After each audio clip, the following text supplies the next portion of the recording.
예, 저도 다른 의원님들의 질의 흐름에 좀 맞추기 위해서 축구협회와 관련된 질의를 먼저 해보겠습니다. 우선 저는 개인적으로 우리 홍명보 감독의 팬입니다. 정말 모든 국민이 그러셨겠지만 2002년 월드컵 때 승부차기에서 마지막 킥으로 나서서 승리를 확정짓는 골을 넣고 환하게 웃으면서 정말 그라운드를 도는 홍명보 감독의 그 표정은 국민들에게 엄청난 희망과 위안의 그런 상징이었다, 그런 생각을 하고 있습니다. 그럼에도 불구하고 그러한 홍명보 대표팀 감독의 선임 과정과 관련해서 질의를 하게 된 것을 매우 유감스럽게 생각을 합니다. 존경하는 신동욱 위원님의 말씀처럼 국민께서 오해가시는 것이 있다면 오해를 풀어드리는 자리여야 되고, 또 정말 계속 의혹이 남아있다면 그 의혹을 대신해서 질의를 하는 것이니까 그런 차원에서 성의 있게 답변을 좀 해주셨으면 좋겠습니다. 우선 정몽규 증인께서 위원님들이 이 테이블에 놓아주신 이 서신 이 내용에 보니 두 번째 페이지에 이번 선임 과정과 여론 형성 과정은 앞으로 이런 방식으로 한국 축구대표팀 감독을 뽑으면 안 된다는 교훈을 우리에게 주었습니다. 이렇게 기록하고 계신 무슨 뜻입니까? 예를 들어서 제시 마시 감독을 신동욱 위원님께서 말씀해 주셨는데 실질적인 저도 실질적인 거는 가장 문제가 됐던 거는 세금 문제가 있었습니다. 세금 문제는 그 감독이 증인 잠시만요. 나중에 제가 발언할 기회를 드리겠습니다. 나중에 설명드리겠습니다. 본 위원이 이해하기는 지금 국민께서 많은 의혹을 가지고 계신 우리 정몽규 증인의 어떤 일방적인 어떤 지시나 의지에 따라서 홍명보 감독이 그냥 그렇게 선임된 것 아니냐라고 하는 그런 부분들 의혹을 다시는 사지 않아야 되겠다는 그런 반성적 문구로 저는 읽었는데 증인께서는 정반대의 답변을 좀 하고 계신다고 저는 생각이 되거든요. 자, 이건 나중에 좀 다시 물어보겠습니다. 자, 그러면 좋습니다. 지금 국민께서 대개 이제 언론 보도를 통해서 과정을 알고 계십니다만, 그래도 혹시 이 국회 방송을 보시는 국민들, 잘 모르시는 국민들도 계실 수 있기 때문에 핵심만 제가 질문을 하려다가 그래도 하나하나 좀 설명을 하면서 좀 여쭤보겠습니다. 우선 제10차 전력강화위원회에서 결정된 최종 후보 3명이 있었는데 그중에 외국인 감독은 유럽 현지까지 찾아가서 대면 면접을 했고, 그렇죠?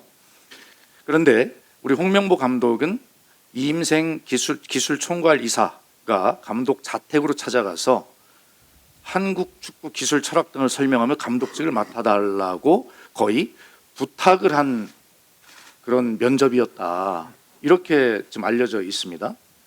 자, 이 부분들에 대해서 국민께서는 이것은 홍명보 감독을 의중에 두고 형식적인 면접을 한 것이 아니냐라고 하는 그런 의혹을 갖기에 충분하지 않습니까?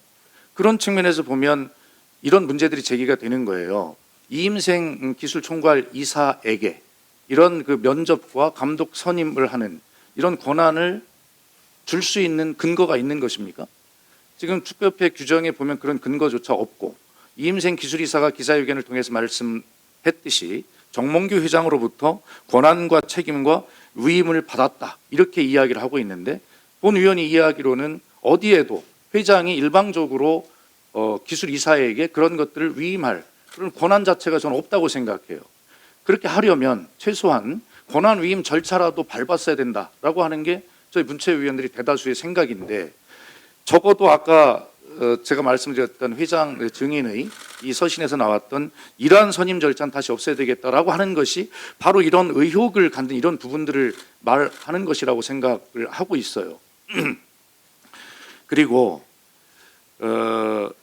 이 권한을 설사 위임을 한다는 것도 제가 다른 이야기를 들어보면 면접에 한해서 권한을 위임하는 것이지, 그 면접도 하고 최종적으로 후보를 거의 선임한 것 같은 이런 것까지 위임이 되는 건 아니잖아요.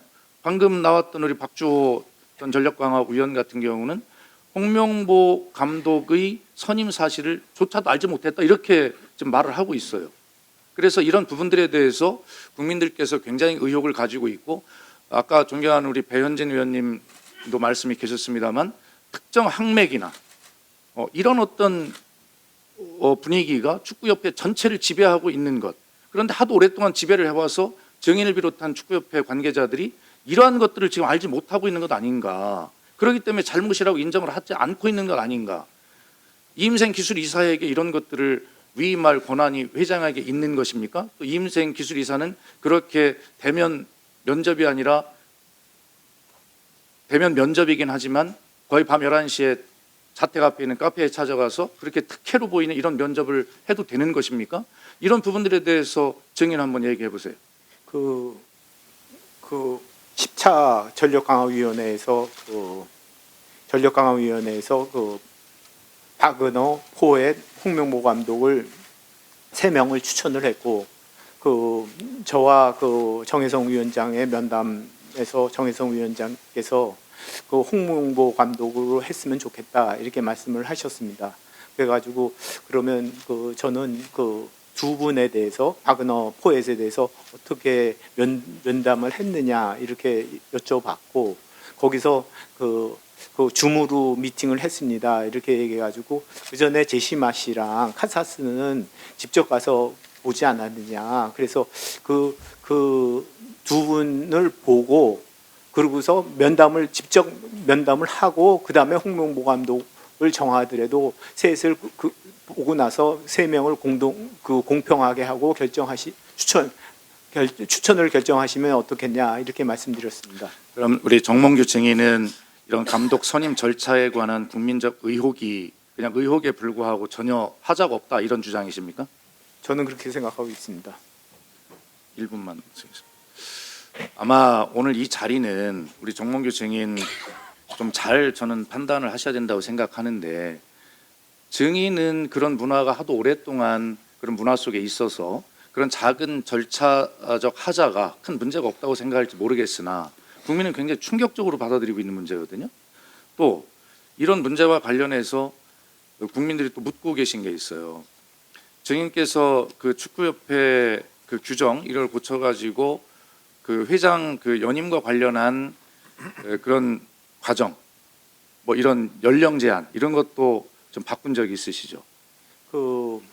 FIFA나 AFC의 경우에 있어서는 70세 연령 제한이 있고요.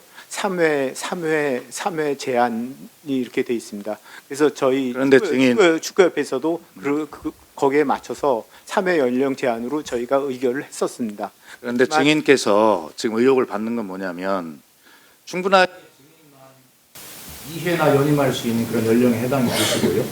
나머지 직전 도전자들이나 잠재적 그 도전자들은 모두 70세가 훨씬 넘어 있는 상황이어서 이 70세의 규정으로 바꾸게 되면 증인만 축구협회 회장을 4회 연임할 수 있는 이런 길을 터놓은 것이 아니냐라고 하는 것이 국민적 의혹이에요.